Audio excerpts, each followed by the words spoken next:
देखिए ट्रांसपोर्टेशन जो है ना, उसमें हमें क्या करना है कि सर।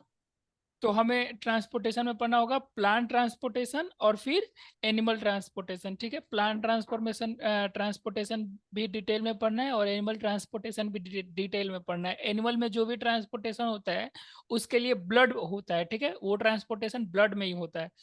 लेकिन प्लांट में जो ट्रांसपोर्टेशन होता है वो ब्लड में नहीं, वो ब्लड नहीं होता है प्लांट में। प्लांट में डिफरेंट डिफरेंट मैकेनिज्म होते हैं ट्रांसपोर्टेशन के, ठीक है। Yes sir. ट्रांसपोर्टेशन किस लिए जरूरत है? जैसे हमने ऑक्सीजन लिया, तो जैसे प्लांट भी ऑक्सीजन लेता है, जैसे प्लांट भी फूड बनाता है, उसे डिफरेंट डिफरेंट बॉडी पार्ट्स तक सप्लाई करना होता है उसी फूड को, तो वो ट्रांसपोर्टेशन ही होता है, ठीक है।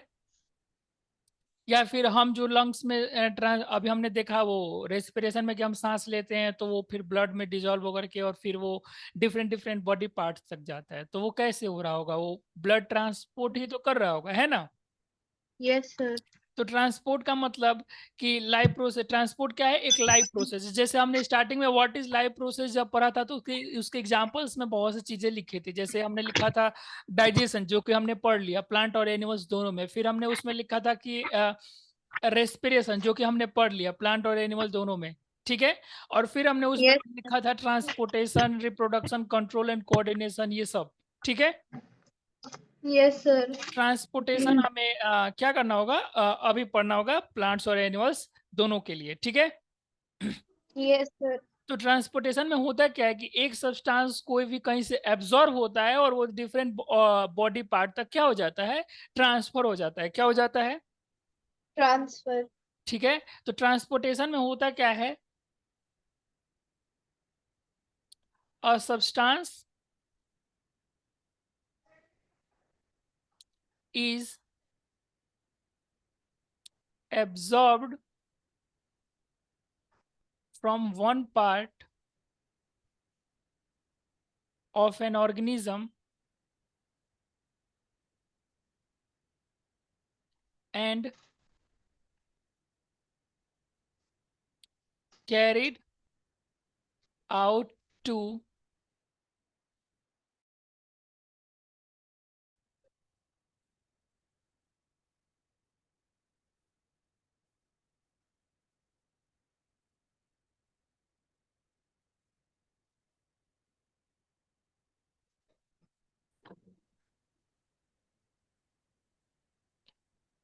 and carried out to different parts of an organism।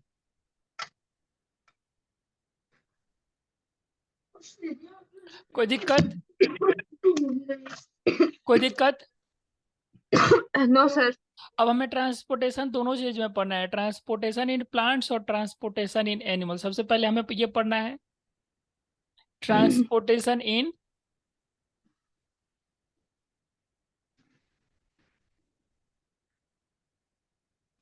Plants, ठीक है नो। Yes sir.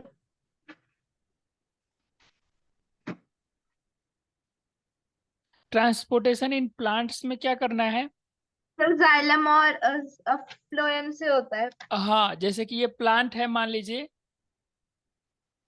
तो इसमें दो टाइप के उसमें उसके क्या होते हैं? दो टाइप टाइप के ट्यूब कह सकती हैं, ठीक है। दो टाइप के क्या होते हैं? ट्यूब। एक होता है जाइलम, जो कि रूट से क्या करता है? वाटर को एंड मिनरल्स को लिप्स तक पहुंचाता है। कहाँ तक पहुंचाता है? लीव्स। लिप्स तक पहुंचाता है। कौन पहुंचाता है? जाइलम। कौन पहुंचाता जाइलम। है? जाइलम। जाइलम। और जैसे ये मान लीजिए ये लिप्स है, तो लिप्स में जो हमें पता है कि फोटोसिंथेसिस वगैरह हमने पढ़ लिया है, तो हमें ये पता है कि यस लिप्स में खाना वाना बनता है। तो लिप्स से डिफरेंट बॉडी पार्ट तक, प्लांट के डिफरेंट बॉडी पार्ट तक जो फूड को पहुंचाता है, फूड कैरी करता है, उसे क्या कहते हैं? उसे कहते हैं फ्लोएम या फिर फोएलम। जो भी इसे प्रोनाउंस करें, ठीक है। Yes sir. तो क्लियर है, प्लांट्स में दो टाइप के ट्यूब होते हैं ट्रांसपोर्टेड सिस्टम में, एक जाइलम और एक फ्लोएम। जाइलम जो होता है वो वाटर और मिनरल्स को रूट से लिप्स तक पहुंचाता है, और जो फ्लोएम होता है वो फूड को डिफरेंट डिफरेंट बॉडी पार्ट्स तक पहुंचाता है, ठीक है। Yes sir. और ये जो फ्लोएम होता है ये फूड को तो पहुंचाता है, ऑल्सो हार्मोन्स को भी पहुंचाता है। Sir phloem. हाँ, ये किसको पहुंचाता है? हार्मोन्स को भी पहुंचाता है, different different body. Sir xylem. Xylem सिर्फ वाटर एंड मिनरल्स को, यहाँ लिखा है ना मैंने। सर सर जाइलम रूट से लीव्स तक पहुंच जाता है, ये लीव्स नहीं से नहीं, पूरे प्लांट। रूट्स से लिप्स तक पहुंचाता है। रूट से ये ब्लैक वाला मैंने बनाया है ना, इसे जाइलम समझ लीजिए। ये देखिए इसमें एरो किधर है, ऊपर की तरफ। रूट से कहाँ तक पहुंचाता है? लीव्स तक पहुंचाता है। कहाँ तक पहुंचाता है? लीव्स तक। ठीक है, कोई दिक्कत? No sir. जो जाइलम होता है इसके बारे में थोड़ा डिटेल में पढ़ लें हम। जो जाइलम होता है ये क्या होता है? नॉन लिविंग थिंग होता है। कैसा होता है? Non living thing. Non living होता है, ठीक है। और ये नॉन लिविंग लॉन्ग ट्यूब है, मतलब इसमें कुछ जानवर नहीं होता है, ठीक है। कोई दिक्कत? Yes sir. No sir. कोई दिक्कत है तो बताइए। No sir. और जाइलम के अलावा एक और चीज होता है जिसका नाम होता है ट्रैकिड्स। क्या होता है? ट्रैकिड्स। ट्रैकिंग। वो भी अभी आगे देख लेते हैं। तो जो फ्लावरिंग प्लांट्स होते हैं, कौन से? Flowering plants. मतलब कि ऐसे प्लांट्स जो फ्लावर मतलब प्रोड्यूस कर, जैसे मैंगो हो गया, मैंगो पहले फ्लावर नहीं बनाता है, डायरेक्ट वो मैंगो बनाता है, लेकिन कुछ ऐसे प्लांट जो पहले फ्लावर बनाते हैं, ठीक है। तो उन्हें फ्लावरिंग प्लांट कहते हैं। तो फ्लावरिंग प्लांट जो होता है उसमें जाइलम भी हो सकता है, और जाइलम और ट्रैकियार्ड दोनों भी उसमें हो सकता है। क्या हो सकता है? Xylem and tracheid. जाइलम, सिर्फ जाइलम भी हो सकता है, और both tracheid. Xylem and tracheids, ये दोनों हो सकता है। कोई दिक्कत? No sir. कोई दिक्कत है तो बता दीजिए। No sir. अच्छा, ये जो जाइलम होता है ना, इसमें छोटे छोटे पीट्स होते हैं। पीट्स मतलब पता है क्या? गड्ढे होते हैं, ऐसा हमारा जाइलम दिखता है, ठीक है। इसमें ये पीट्स होते हैं। क्या होते हैं? पीट्स। पीट्स, ठीक है। ऐसे छोटे छोटे पीट्स होते हैं, ठीक है। अच्छा, ये जाइलम जो होता है, पिट्स जो होता है वो पतला सा एरिया होता है, ठीक है। वहां पे कोई भी लिग्निन प्रेजेंट नहीं होता। अब ये लिग्निन कौन सा चीज है? तो ध्यान में रखिए, नाइन्थ क्लास में भी हमने पढ़ा था कि जो लिग्निन होता है ये प्लांट को क्या करता है? स्ट्रेंथ प्रोवाइड करता है। क्या करता है? स्ट्रेंथ प्रोवाइड करता है। स्ट्रेंथ प्रोवाइड करता है, ठीक है। Yes sir. कोई दिक्कत? No sir. ठीक है, तो यही जाइलम के बारे में हमें थोड़ा सा एक्स्ट्रा जानना था। फिर नेक्स्ट आ जाते हैं ट्रैकियार्ड्स के बारे में।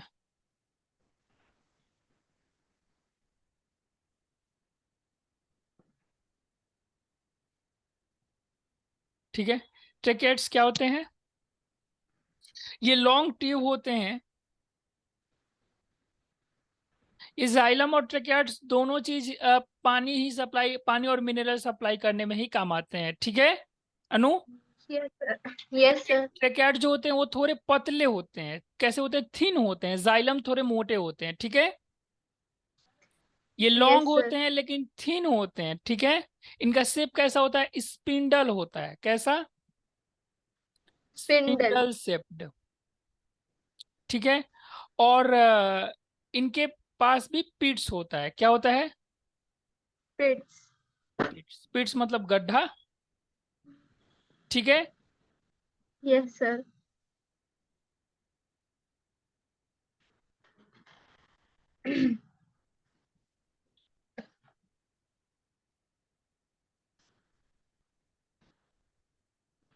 और जो ट्रेकेट्स होते हैं ये नॉन फ्लावरिंग प्लांट में खास करके क्या करते हैं, पानी को सप्लाई करते हैं। क्या करते हैं, पानी को सप्लाई Supply. करते हैं। कोई दिक्कत? No, sir. मतलब फ्लावरिंग प्लांट में जाइलम भी हो सकता है, या फिर ट्रेकियार्ड्स भी हो सकता है, या फिर दोनों हो सकता है, ठीक है। Yes, sir. लेकिन नॉन फ्लावरिंग प्लांट्स में सिर्फ ट्रेकियार्ड्स ही होता है जो कि सप्लाई करता है। खास करके ये सिर्फ किस में प्रेजेंट होते हैं, non Non-flowering plants. Flowering plants. कोई दिक्कत? No, sir. कोई दिक्कत है तो बता दीजिए। No, sir. ठीक है, अब थोड़ा सा मैकेनिज्म पे बात कर लेते हैं कि इसके जो मैकेनिज्म होते हैं मतलब प्लांट्स का ट्रांसपोर्टेटरी सिस्टम का, ये कैसे काम करता है, ठीक है। मतलब ये जाइलम या फोइलम जो भी है, ये कैसे पानी को ऊपर तक लेके जा पाता है, ठीक है। Yes, sir. तो सबसे पहले थोड़ा सा रूट के बारे में हम डिस्कस कर लेते हैं। तो देखिए ये थोड़ा सा मैकेनिज्म देख लीजिए। पहले इसके पहले रूट हेयर्स होते हैं। क्या होते हैं, Root hairs. Root hairs. Hairs. तो ये रूट हेयर्स क्या करते हैं, सॉइल में से जो सॉइल के बीच में जो वाटर मॉलिक्यूल प्रेजेंट होता है ना, उसे ये Yes, sir. एब्जॉर्ब कर लेते हैं। क्या कर लेते हैं, Absorb. एब्जॉर्ब कर लेते हैं। और फिर वहां से वो एपिडर्मिस में वाटर चला जाता है। कहाँ चला जाता है, एपिडर्मिस में। Epidermis. और फिर वो रूट कॉर्टेक्स से होते हुए एंडोडर्मिस से होते हुए पेरीसाइकल, मतलब ये इतना नाम आपको लर्न करके नहीं रखना है, मतलब ये याद रखना है कि रूट हेयर से वो वाटर एब्जॉर्ब होता है, फिर एपिडर्मिस से होते हुए वो जाइलम तक पहुंच जाता है। किस तक पहुंच जाता है, Xylem. जाइलम तक पहुंच जाता है। कोई दिक्कत? No, sir. कोई दिक्कत। और ये जाइलम से होते हुए ऊपर चला जाता है। और सर ये फिर आता है एग्जाम में? नहीं, बस एग्जाम में इतना पूछता है कि एक्सप्लेन कीजिए मैकेनिज्म, एक्सप्लेन कीजिए ट्रांसपोर्टेशन ऑफ वाटर को। तो ये अब बस अभी आधा मैकेनिज्म आपने पढ़ा है, आधा और है अभी, ठीक है। कि रूट हेयर से वाटर का एब्जॉर्प्शन होता है, और वहां से होते हुए वाटर एपिडर्मिस से होते हुए थ्रू एपिडर्मिस वो जाइलम तक पहुंच जाता है। कोई दिक्कत? No sir. अब एक और क्वेश्चन है ये, कि ये जो जाइलम होता है, बहुत अच्छा बात है, ये वाटर को ऊपर लेकर के जाता है, ठीक है। ये जाइलम है हमारे यस पास, सर। ये वाटर को कहाँ लेकर के जाता है, ऊपर ऊपर लेकर के लीफ जाता से। है। मतलब ये नीचे से ऊपर लेकर के, लेकिन कैसे ले जा पाता है, इसमें तो कोई पंप पंप है नहीं, तो वो लिप्स तक कैसे ले जा पाता है वाटर को। सर उसमें कोई होगा। नहीं, तो यहाँ जो लिप्स पे होता है ना, इस पे कंटिन्यूअस इवापोरेशन होते रहता है। क्या होते रहता है, कॉन्टिन्यूस इवेपोरेशन। तो कंटिन्यूअस इवेपोरेशन से क्या होता है, एक तरीके का सक्शन क्रिएट हो जाता है। सक्शन, SUCTION, ठीक है। एक मतलब एक यस तरीके का सर। आप समझ सकते हैं कि अपवर्ड प्रेशर क्रिएट हो जाता है। क्या क्रिएट हो जाता है, अपवर्ड प्रेशर। Upward pressure. जैसे कि कभी भी आप देखिएगा कि ऊपर से अगर इवापोरेट होते जाता है ना, तो नीचे से एक तरीके का अपवर्ड प्रेशर क्रिएट होते जाता है। और इसी अपवर्ड प्रेशर की वजह से जो वाटर है वो रूट से डायरेक्ट कहाँ जाते जाता है, लीव्स तक कंटिन्यूअसली जाते जाता है। कहाँ जाते जाता है, तो देखिए ये जो एक तरीके का अपवर्ड प्रेशर क्रिएट हो जाता है ना, इसे हम क्या कहते हैं, इस पूरे प्रोसेस को हम कहते हैं, क्या कहते हैं, ट्रांसपायरेशन। क्या कहते हैं, ट्रांसपिरेशन। ट्रांसपिरेशन। तो अगर आपसे पूछे व्हाट इज ट्रांसपिरेशन, तो आपको कहना है, सर ये जो आपने डायग्राम लिया है वो भी बनाना है? हाँ ये डायग्राम बना लीजिएगा, ये वाला, ठीक है, ठीक है। Yes sir. ट्रांसपिरेशन का मतलब होता है the evaporation of water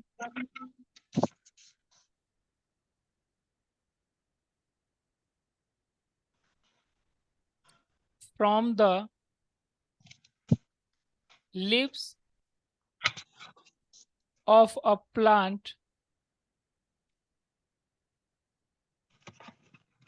is called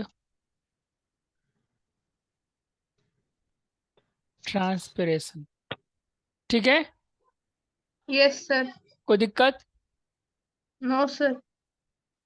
और ये लिख लीजिएगा, the continuous transpiration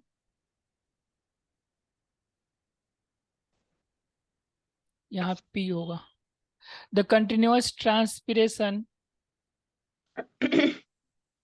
creates a kind of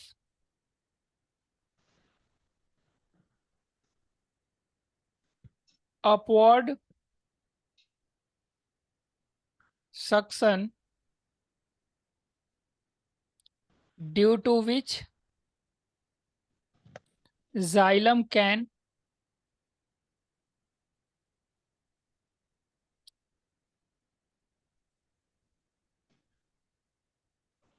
supply water from soil to the lips। ठीक है, कोई दिक्कत? No sir. तो आपसे अगर कह जाए कि describe the mechanism of transportation of water in plants, तो आपको यहाँ से डिस्क्राइब करना है कि सबसे पहले रूट हेयर्स वाला बात लिखना है कि the root hair absorbs water from the soil and the water goes through epidermis to the xylem and due to transpiration, वहां मन हो तो वो ट्रांसपिरेशन को थोड़ा एक्सप्लेन कर दीजिएगा, और लिखेगा due to transpiration there is a continuous suction create upward. ठीक है, कोई दिक्कत? Yes sir. और due to that a continuous supply of water is done in the plant. ठीक है, यस सर। कोई दिक्कत? No sir. तो ये ट्रांसपोर्टेशन इन प्लांट्स है। तो अगर पॉसिबल हो तो आप ये क्वेश्चन लिख करके ही लाइएगा कि explain transportation of water and minerals in plants. ठीक है, यस सर। और वो ह्यूमन रेस्पिरेटरी सिस्टम का भी डायग्राम बना लीजिएगा। तो मैं बना ही रही थी।